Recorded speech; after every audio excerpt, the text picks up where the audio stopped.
I was fortunate enough to work with Caroline when she was setting up this community, and I know what great success she's had. So I'm really excited that she can join us today and share that journey with us. As I say, it's all about practitioner to practitioner, what you've experienced, the highs, the lows, and everything in between. So I'm going to hand over to Caroline to share her journey with us this lunchtime. Thank you, Caroline.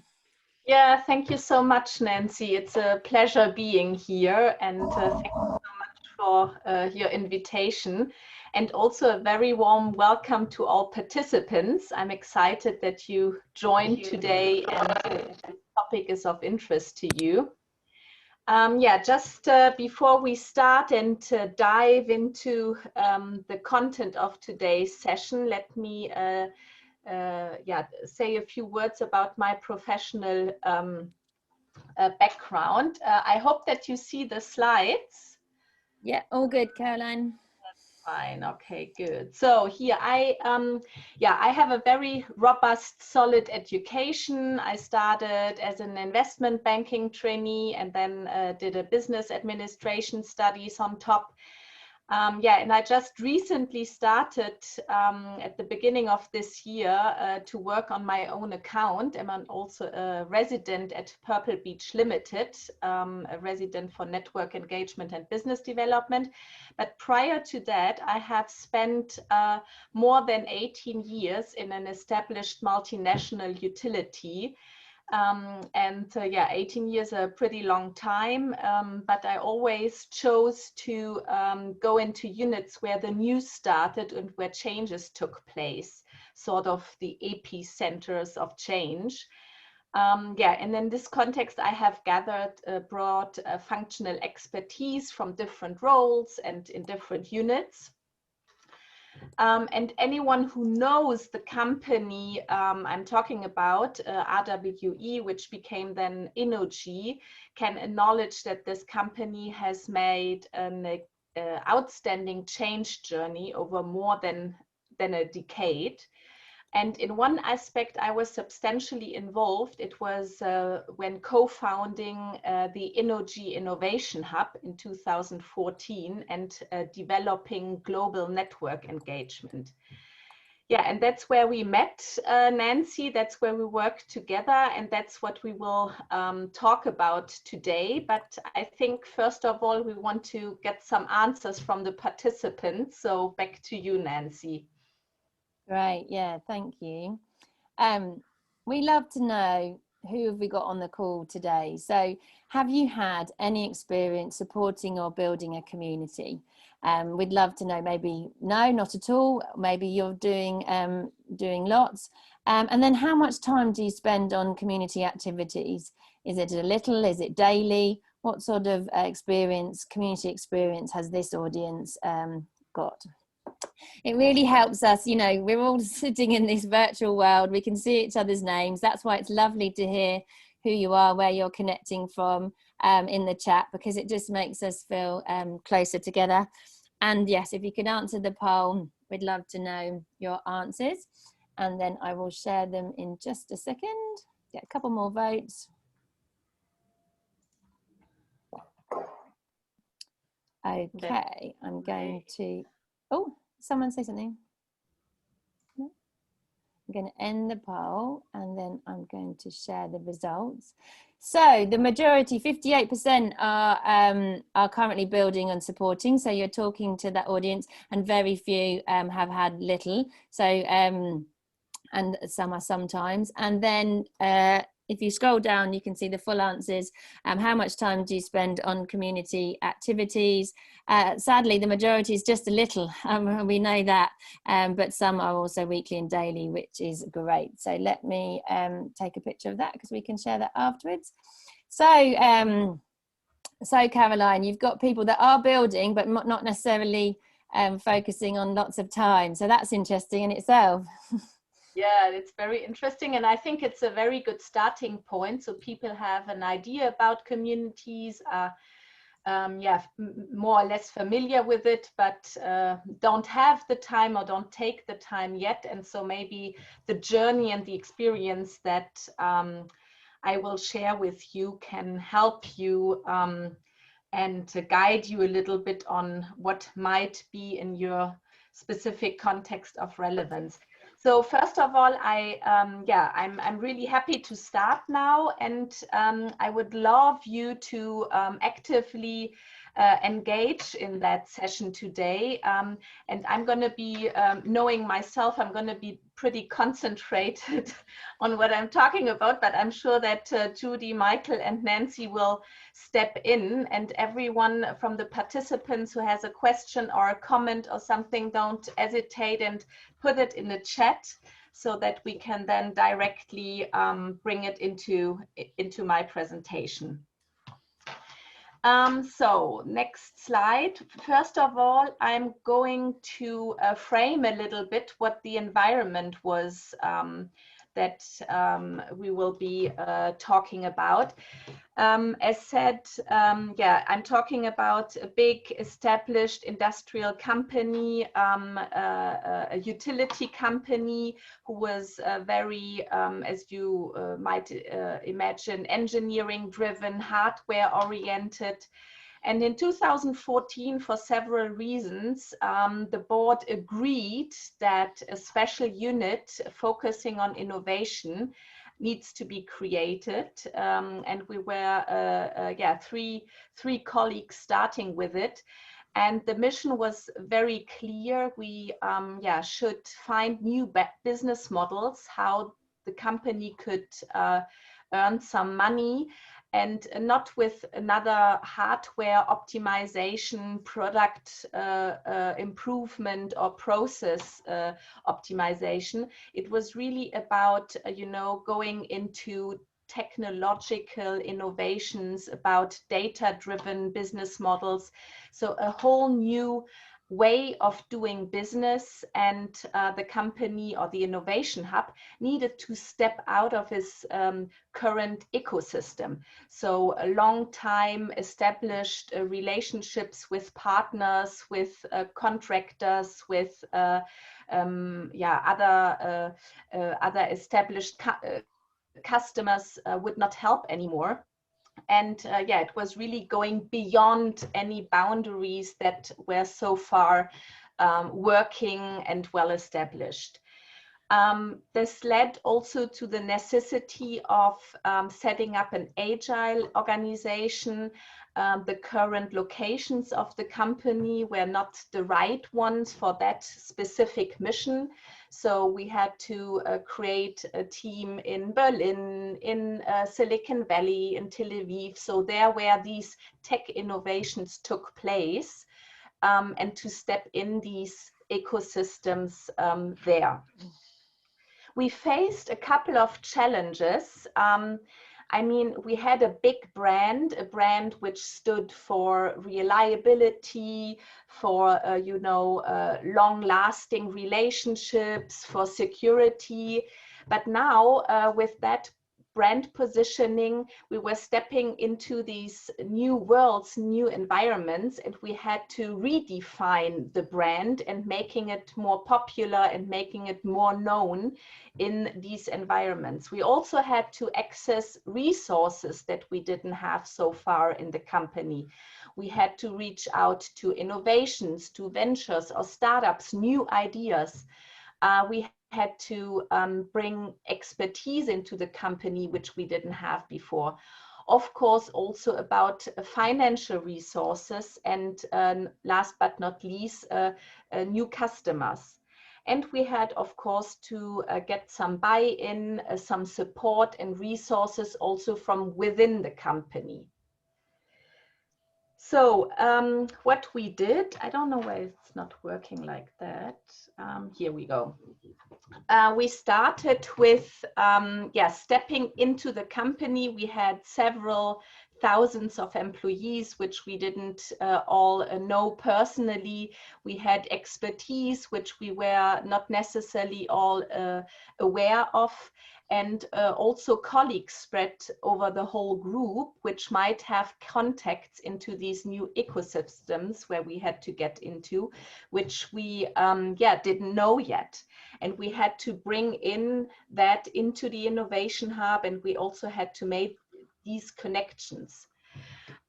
So what we did at the very beginning was setting up an online community. So we used an internal tool, online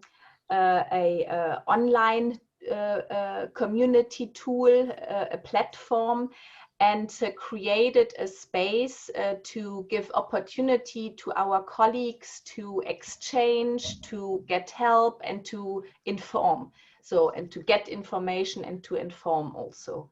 So that was a total new beginning for the company. We got Nancy in to tell us more about community management, what it all needs, how professional community management is done. We established a very detailed and thought through calendar about the content that we want to share, which activities we wanted to trigger. And we also had to get a system integrated, which gave us access to the data that we shared or that we gathered through the activities on that platform. We gathered these data also to get a better idea of are we doing the right things? Are we creating enough engagement? What are the topics that are being discussed? Where are we good in? Where do we need to find more answers? And that resulted in the KPI reporting that we did. And I will, on the next slide, give you an example how that did look like.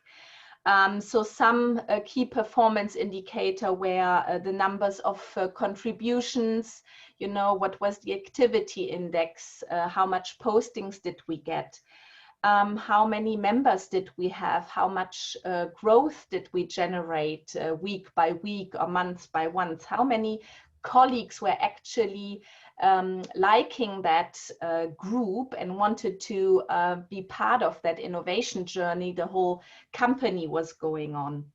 And then we were also looking at the favorite topics, which discussion had a lot of activity, what were the hot topics, what were the pain points that were tackled in the group. And what were also the successes? Where could we generate some benefit for the company, for the innovations that we wanted to bring forward out of that community activity? What we also did, because community management and the whole idea behind communities, the wisdom of the crowd, this co-creation, getting a whole innovation movement into the company. We also did some community trainings around the company in order to help other colleagues who were doing, other projects in becoming more agile, becoming more lean startup oriented, to bring that expertise of community management to them.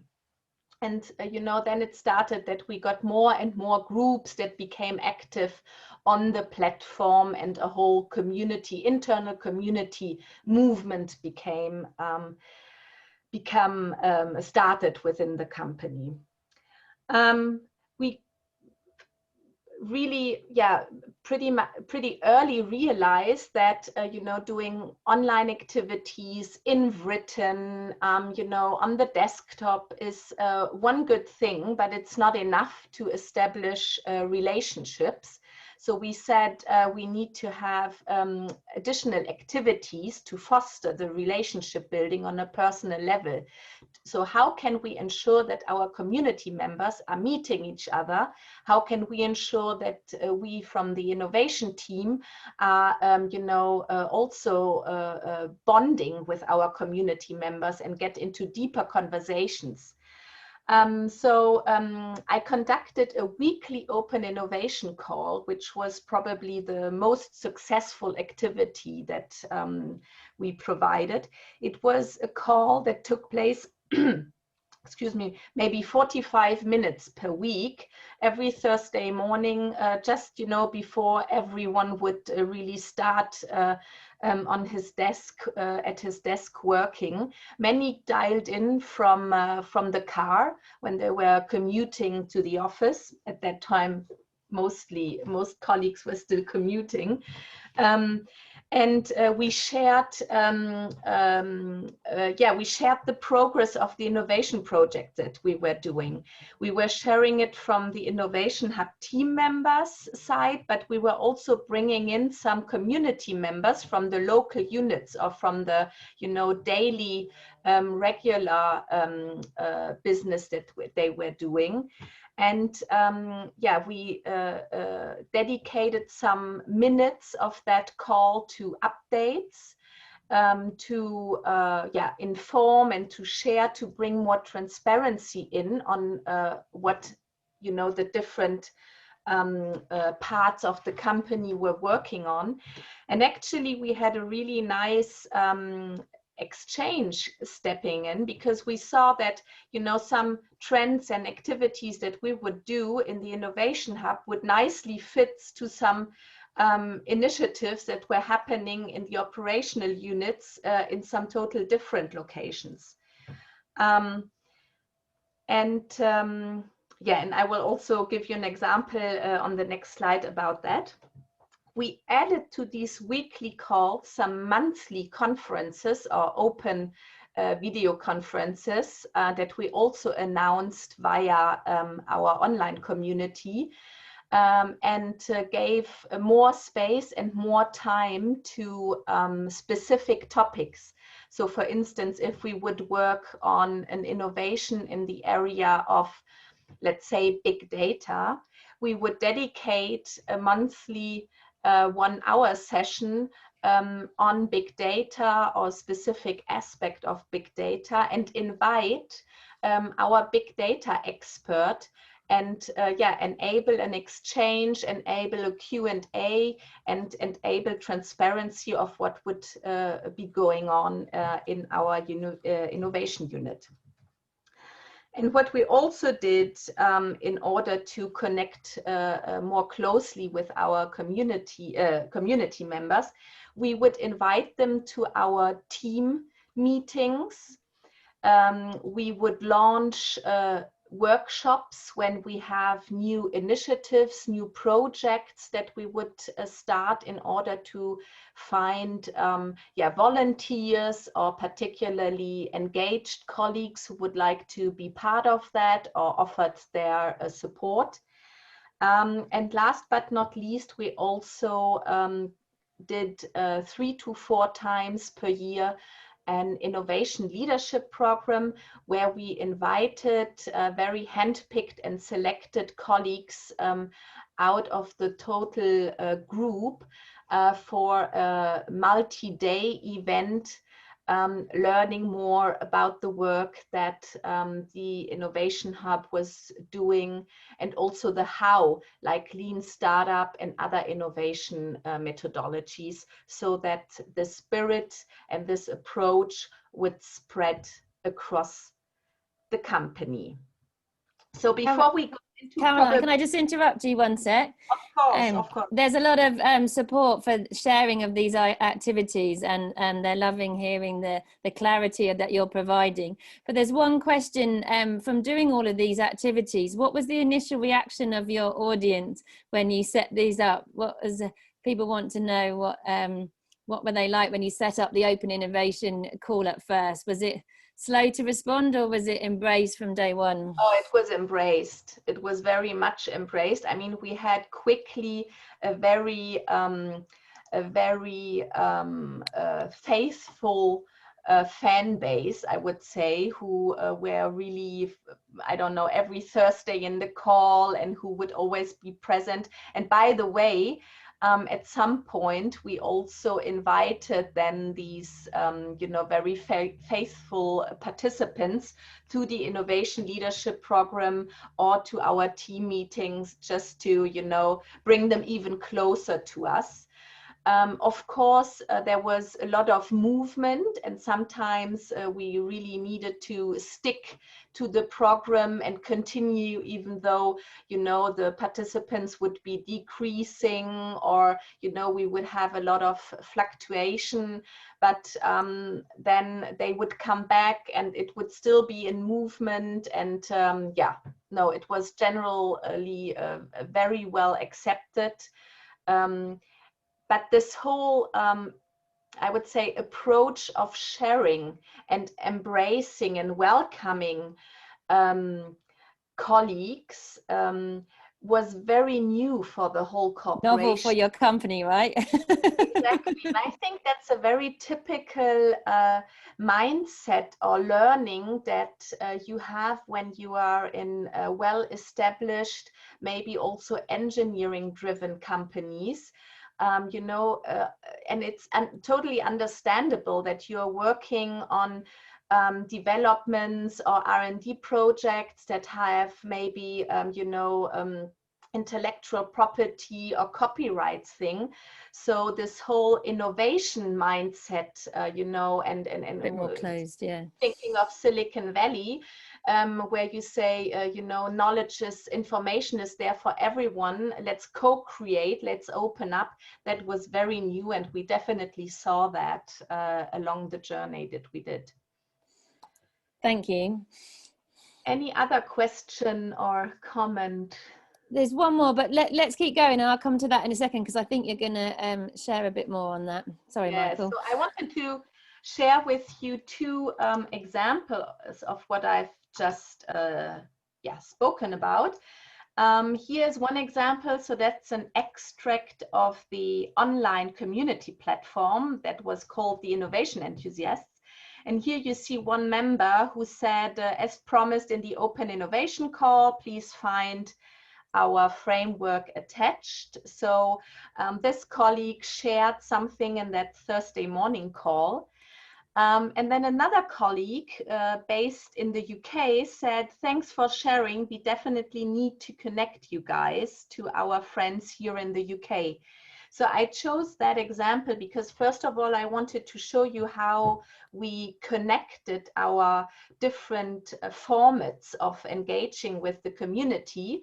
The call, which was sort of a live activity with the platform, but also how it then enabled quick connections between the colleagues on very specific topics, so that initial colleague was sitting here next to me, close to me in Essen, and he would then, via the topic of here urban concepts, would then connect with some local teams in the UK.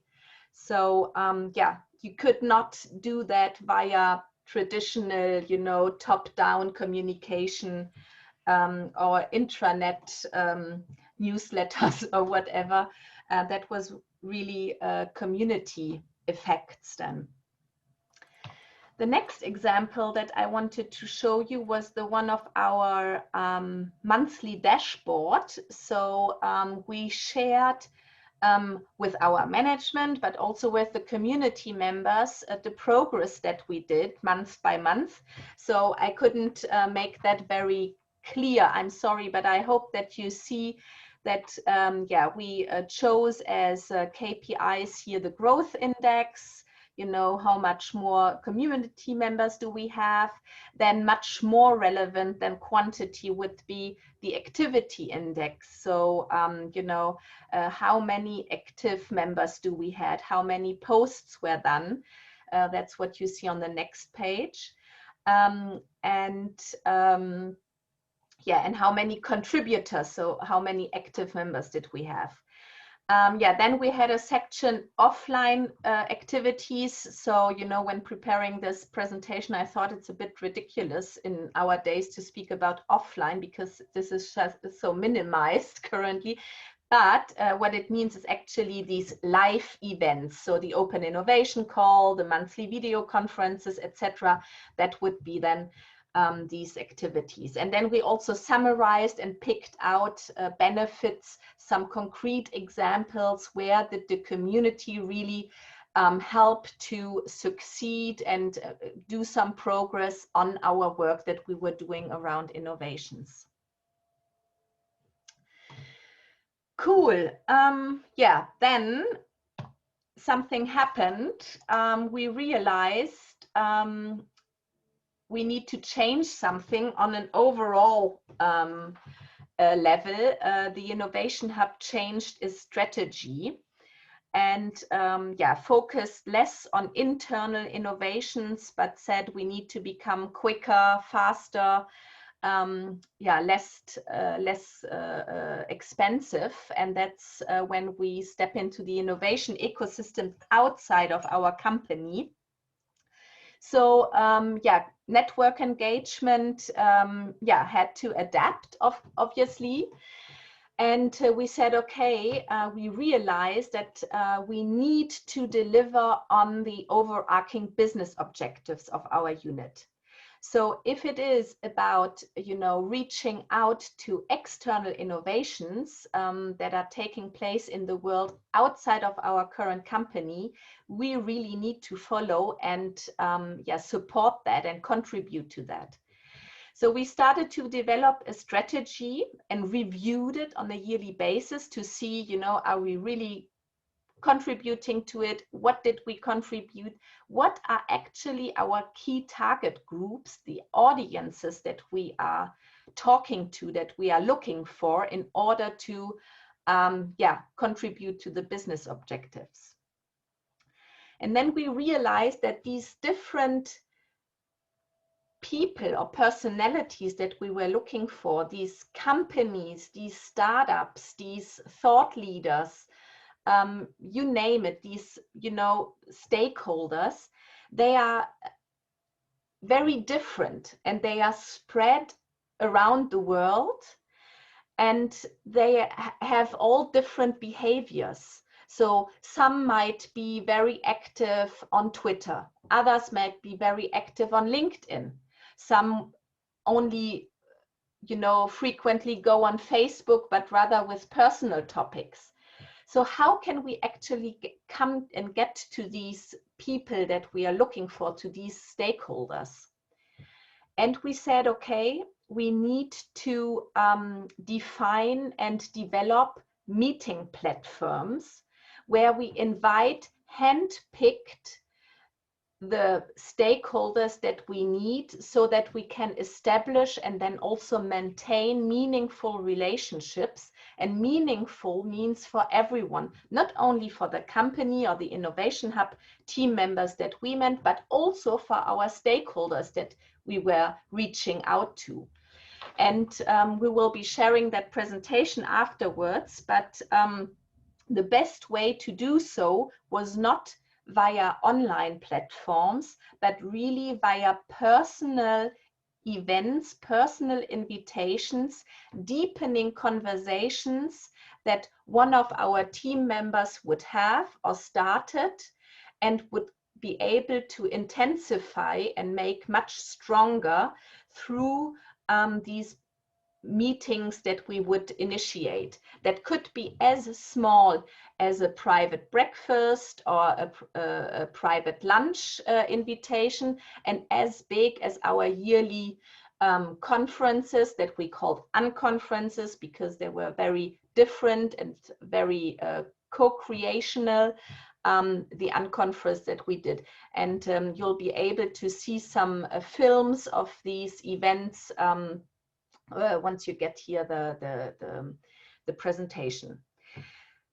And what it needed actually to come to these end products was, and that's one of the biggest learnings, was actually integrated internal approach. So we had to think more holistic, integrating our marketing activities, integrating and using the communication measures that we had already in place, aligning it with social media activities, and also, yeah, thinking a bit more towards business development or strategic sales, and apply these principles in order to create yeah, events and meeting platforms to connect very closely to our stakeholders. And again, as always, very important, we did that on a data-based basis, and also on a purpose-driven approach. Purpose is the business purpose, and data-based is that we really looked at, you know, who do we need to reach our business objective, with whom do we need to get in touch, with whom do we need to speak, and then report back, you know, what did this actually contribute to our objectives? Did we generate some leads? Did we establish between some operational units in our company and an innovation idea that we found a pilot project? How many participants did we have in the event, etc.? Good. Is there any question? There's a couple of questions. Yeah, Good. A couple of questions about what training did you give the members or leaders, and what sort of resource did you have to support this community? I don't know if the two can tie in together. So let's maybe speak about the resources. I mean, we were very lean because, you know, oriented towards the lean startup methodology. And it didn't have to cost a lot. I mean, you can do, you know, an online platform, doesn't need to be a, you know, a complicated or especially targeted or developed platform for this purpose. We used what yeah, Microsoft was offering at that time, and was, you know, bringing along with the whole package that was in the company. And also events. I mean, we did not do very expensive events. We found, you know, a small agency helping us, venues that were totally fine and more startup-like than expensive corporate conference halls or whatever. And yeah, and digital products, so is my experience, are not that expensive, even though they are good. You just need to be very clear on your needs and what you need, and then you really select something that fits to it. Yeah, and we were, I would say, resources. I mean, we had communications in place anyway. We had marketing activities anyway in place. So then it's about, you know, bringing these together. So we did not recruit a part of a full-time community manager. We did not recruit any new employees. But we needed to get some ambassadors or some, you know, people engaged that had some passion and energy for the topics that we were driving. That was another question, actually. Did they have existing knowledge and passion about innovation, or does it, the resource doesn't have to be the expert? What's your opinion? I mean, it really depends. We did a lot of startup methodology trainings because, of course, you know, sprints or design thinking, you know, these were new methodologies, and these were not available. But community trainings or community management trainings, I mean, as I said, together with Nancy, we worked on it, and then we learned ourselves, and then we, you know, transported these new learnings and our proper experiences into the company and spreaded them around. I think what was really important was that we had someone taking care and overseeing this whole network engagement trend. initiative that we were doing. So I think, you know, bringing together these different bits and pieces and having sort of a central landing spot, you know, where the activities of the online community, you know, the membership or the contact details came together, the connection to the management, what do we need now, what is necessary, what do we want to get out of that community, that was of course important. Great, thank you. Good. Yeah, so basically we're coming now to an end. I wanted to share with you, oh, I'm sorry. Do you still see my presentation? Yeah, for you it's probably not a... We're on the results page on the presentation, is that? Yeah, but I don't see it anymore because I have changed the view. God. Do you keep your questions coming in, or comments or reflections? We'd love to know from this audience what you're trying as well. Cool, I'm back. Thank you, Nancy. Yeah, actually, what were the results? I mean, we established a huge external network. You know, 4,000 might be a lot, but also might not. I mean, that was a full database of all the relevant contacts outside the company that we acquired or, you know, assembled over these years. That were to a certain point of time relevant for our progress and our forthcoming in the innovations that we had and wanted to deliver. Same with an internal network of over 1,000 engaged, interested and enthusiastic innovators. I think what was really outstanding was the reputation of our meeting platforms. I mean, I reviewed all these films that I attached to this presentation, and the participants were really excited about, you know, coming together, having meaningful exchanges and being part of that innovation journey.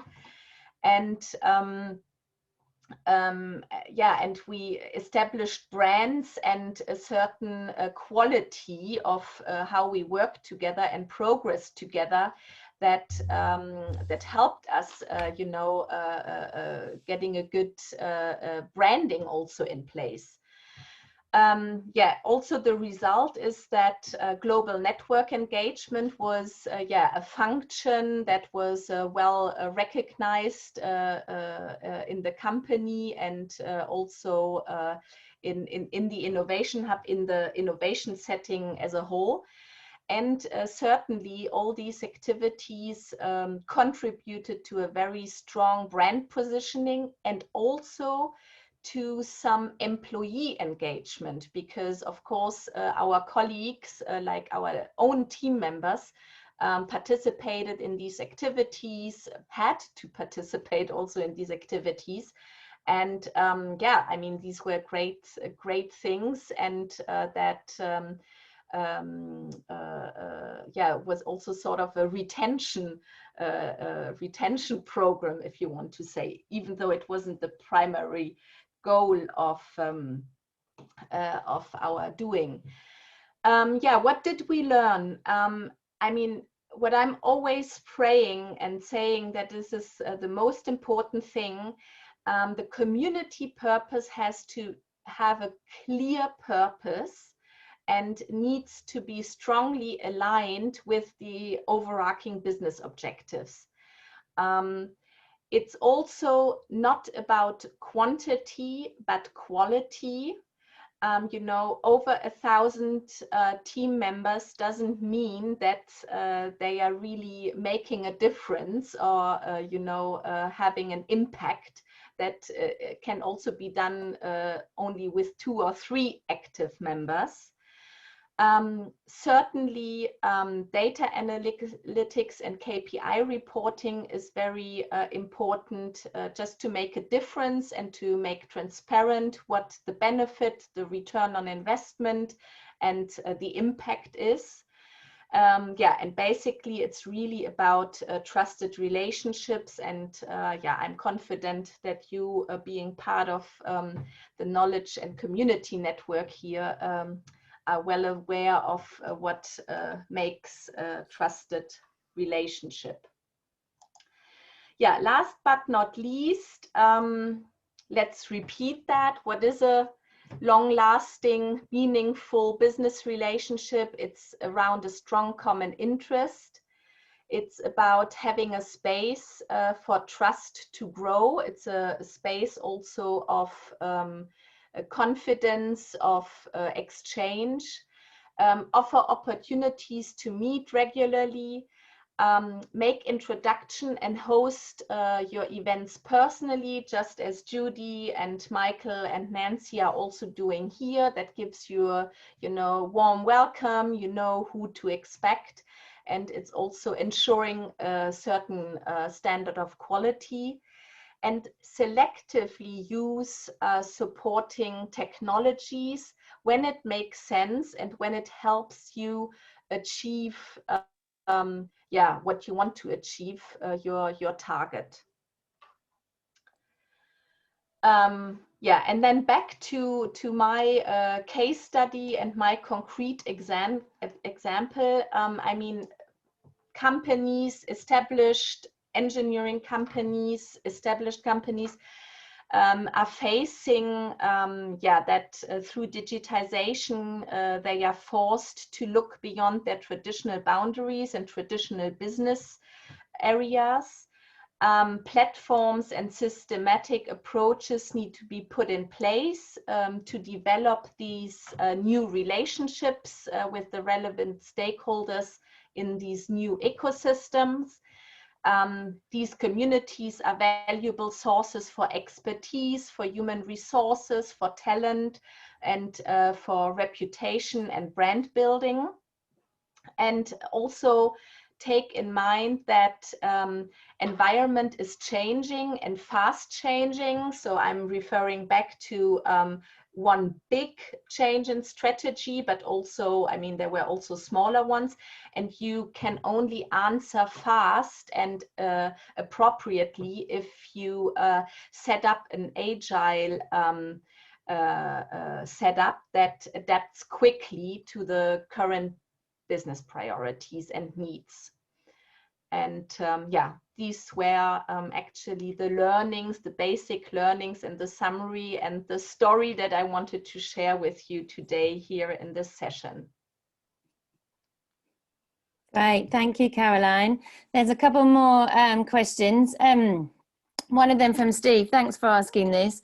Is the KPI measurement related to the KPI setting? For example, is it useful to set the community members, for example, the subject matter experts, formal KPIs for their involvement, i.e. incentivizing them or giving them targets to have attendees on the open innovation call or something, or was it more to show the general growth? Did you give any individuals those specific yeah, specific so challenges? I think everything needs to be considered in relation to the specific community and the specific interest of the community. Or purpose of the community. In our case, we didn't. So it was very much on a voluntary basis because, you know, in this established business environment, there's a lot about disciplinary or hierarchical structures. So we wouldn't, you know, be or feel very comfortable in order to give colleagues of us, you know, targets to achieve. What we did is when we saw that community members were particularly engaged, we asked them, you know, would you be interested in, you know, taking the moderation for a month on a specific topic, or, you know, regularly post about your favorite topic in the group. So we would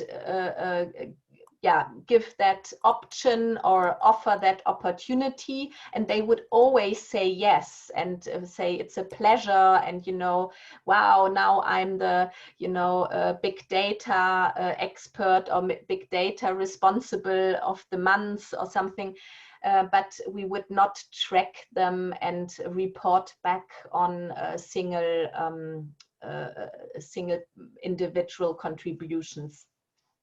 And I would just add, they really did get a lot of benefit. It might have been serendipitous in the beginning, but they did, from being part of the journey, having an opportunity, whether it led to projects, work, opportunities, didn't they? They were so forthcoming, and sort of wanted to grow this collective together. That was a good question, Steve.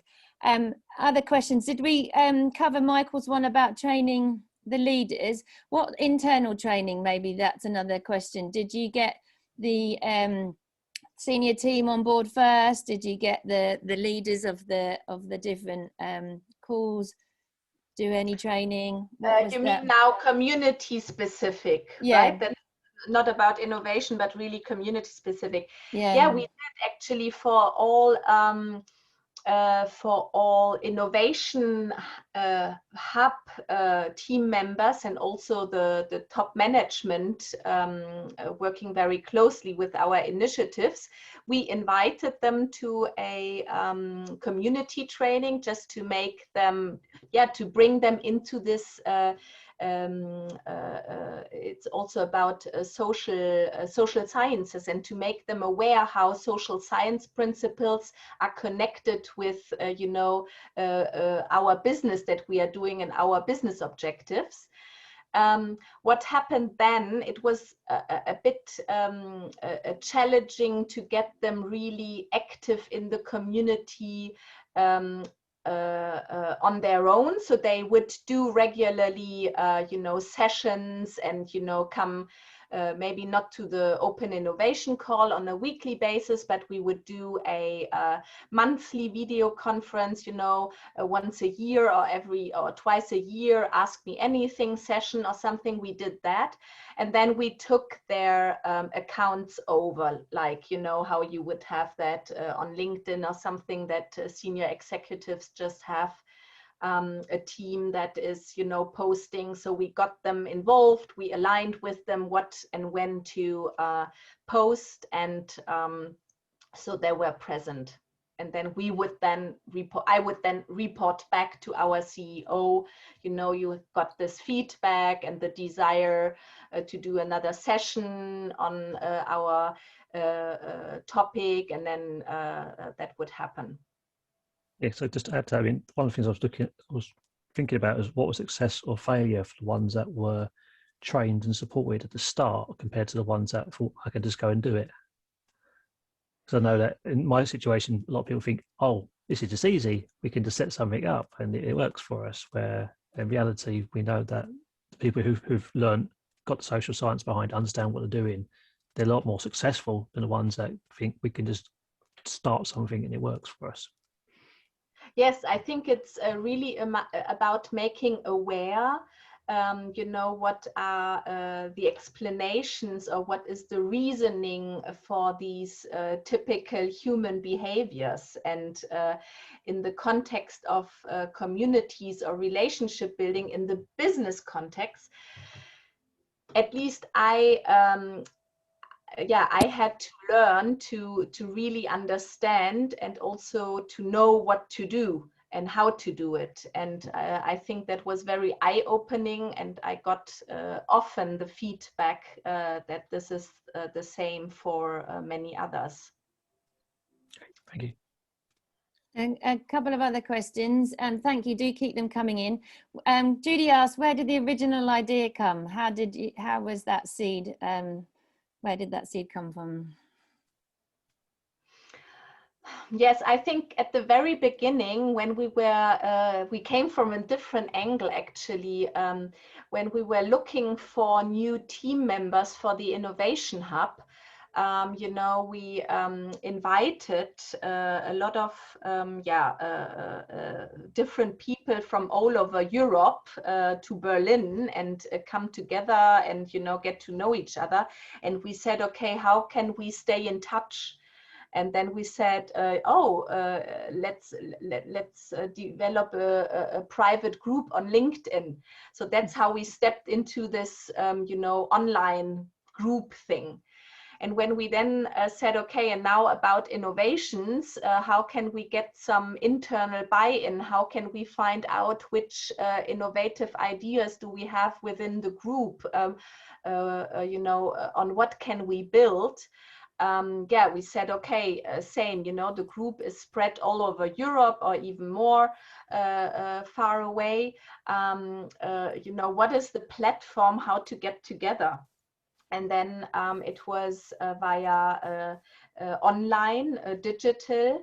And that's also why we on purpose decided to go for a community platform that is already there. So, you know, Microsoft was offering that community platform.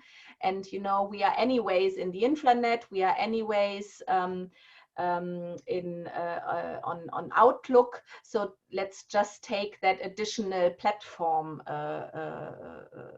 opportunity. And here I have, Beate, who is also in the webinar. Hi, Beate. And she said, I remember that breaking down silos was one of the key drivers. Exactly. And I mean, yeah, you know, we needed to do innovation, but we also had that mission of bringing these agile and new ways of working into the corporation, and you know, working across functions, working across different hierarchic levels, and also working across you know, experienced and young employees, you know, engineers and communication people, whatever. I mean, mix it all through. And that was possible through the online community. Yeah, it was Yammer, Deborah.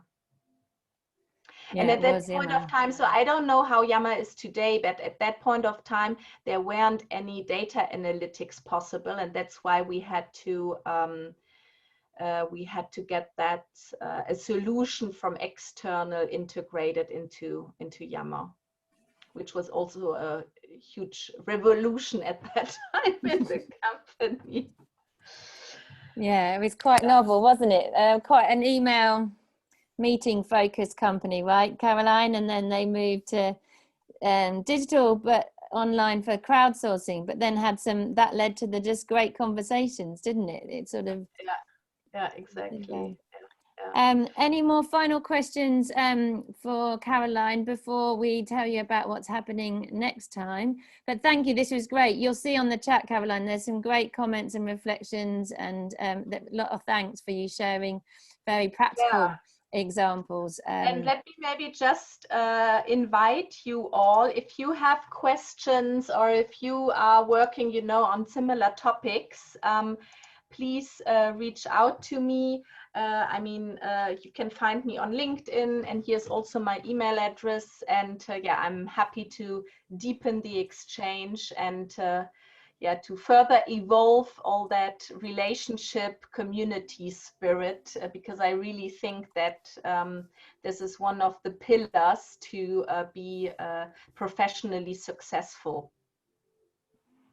It's the glue. I think it's going to save a lot of companies to and work. I didn't emphasize that enough. It's about knowledge sharing, isn't it, Nancy? I mean, that's what you're often talking about. I think, I don't know why people don't connect the conversations or the community to knowledge sharing, but it's all, you know, our experience, and you know, we build on that co-creation of new knowledge from sharing it. So we can't do one without the other. Lots of support for you here, liking the terminology, definitely. And Caroline was great at really responding to, you know, both the board members' needs and to, you know, the members' needs. You could talk, couldn't you, to all levels at any time in an enthusiastic and personable way, which I think, going back to Deborah's question, was was actually key, and you underplayed that a bit, Caroline. But I'll let you off. Any other final things? You can ask them, and if we can't answer them today, Caroline could come back to you on the group. But I think just say thank you to Caroline before passing over to Michael to tell us about what's happening next month. But Caroline, definitely thank you for preparing. Thank you for answering all the questions. It's incredibly insightful to have such a practical presentation this lunchtime. So thank you. Michael. Yeah, thank you. Yeah, so we're actually quite lucky. We've got Hank, who's actually on today's call with us. So I'm just going to find it. It's always the way when you do this, you press a few buttons and all of a sudden you can't see what's going on your screen. So give me 2 seconds. I'll tell you what Hank's session's all about. There we go. Yeah, so Hank Malik, who's been working over in the Middle East for a number of years now, and I've known Hank I think I met Hank back at one of the like events in London probably about 15 years ago when I first sort of started in KM. So I've always been interested in Hank's story. So he's been working over there, and he's going to share some success stories from the Middle East, especially around the lessons learned from the energy sector about how KM has worked over there and some of the great stuff he's been doing over there as well over the last few years, including sort of winning the I think it's called the Mike Awards, the Innovation Knowledge Enterprise Awards. It used to be called the Make Awards. So Hank is going to share some great stuff about that for us at the next session that's on the 8th of June. And what we'll do is I'll put the link up on the side there for you to click on, but also we'll put it up in the LinkedIn group as well so you can see it as well. But that'd be another interesting session. And also I'd like to thank Caroline for sharing her great experience today as part of this little session. Yeah, thank you. And thank you, Judy and Michael, for your co-chair. We are, as I say, a really informal, friendly group that meet every so often, and we're very grateful for all the speakers for volunteering their time and for you guys participating. We try and keep it on topics that are right and relevant for you, but if there's any feedback or ideas to improve, give us a steer. We would love to hear. If you want to share your story as well, I mean, so a few of you guys are just starting, so that'd be great to share your initial experience. We're happy to sort of share that with other, because you're not the only ones who are just starting. A few of us have been doing this for a number of years, and other people are coming in at a different point of view and a different perspective. So it's always great to get different ideas of what's been happening and where you're going with it. You changed the slide, Caroline. Was there something you wanted to re-emphasize? I just didn't want you to miss that. No, I'm sorry. I think I did not do it. No, that's fine. I was just thinking, you definitely covered that bit about business relationships, but if it didn't come across strongly, don't underestimate the time it takes to develop those relationships. You don't have to do it with all 4,000, but definitely make time to make pockets of those, because that will be the strength and the foundation. And we've heard that really clearly. Yeah, one of the questions earlier on was about how much time and effort. Caroline mentioned about getting the right people in there, but I know from your experience, Nancy, the type of group it is, the number of members it's going to be, the time and effort and the objectives can make a huge impact about how much time and resources you can put into it as well. So it will be very different for every type of group that you look at, but they've got a lot of commonality between it. And don't do it on your own. That's a tip I've always had, just don't do it on your own, because you need to bounce ideas off people. And if you can't do that, you just get stuck. You can get stuck in a little rut as well. It's part of it. And I know that some of our stuff we've looked at around failure of communities, having one leader and that leader moving on can kill a community just like that. Yeah. So having people that, you mentioned, Caroline, the opportunity for other people to come and take roles and responsibilities builds that core team.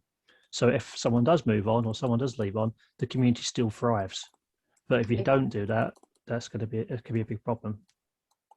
Exactly. I didn't cover that part, but that was, certainly one of the main, or not the main, but also benefits of the community, that the relationships come to an organizational level that will survive if colleagues are leaving or changing their roles. It's a great idea from Deborah in the chat. We have a jam session where we exchange. Oh, fondue. Well, we all dip in, yeah. Yeah. No, is that inappropriate in COVID times? It always comes back to food, doesn't it? We have been talking about the idea of a session where we just pick a topic and just get people in to come talk about it. So that's something that we have thought about doing it rather than a presentation. So we've got those options for the future. So we can just do like a little jam session, or Judy's interesting one where is it courageous conversation? We get two people arguing with each other about a particular topic, and someone has to win at the end of it. So there's all different examples of things we could try out. So we've done these more traditional ones because we wanted to provide some knowledge as part of it. But we can go into more detail. Yeah, we've done all sorts, haven't we? Like breakout groups, so people like to meet, have a little chat. People have done, a panel. I think what we're all keen on is that it's manageable in a virtual and in an hour, because I know how time precious everyone's in. But honestly, if there's appetite and ideas, keep them coming in, and we'll work with you on that, because we would love to hear from you. Yeah, food always helps, yes. Yeah, food always helps. Great. Well, thanks again, everyone. Lovely to hear from you, Caroline, and to hear the appreciation from the group today. And we look forward to seeing you again next time at Hank's session. I think it's 8th of June. 8th of June. And the invite's in there, and we'll see you all then.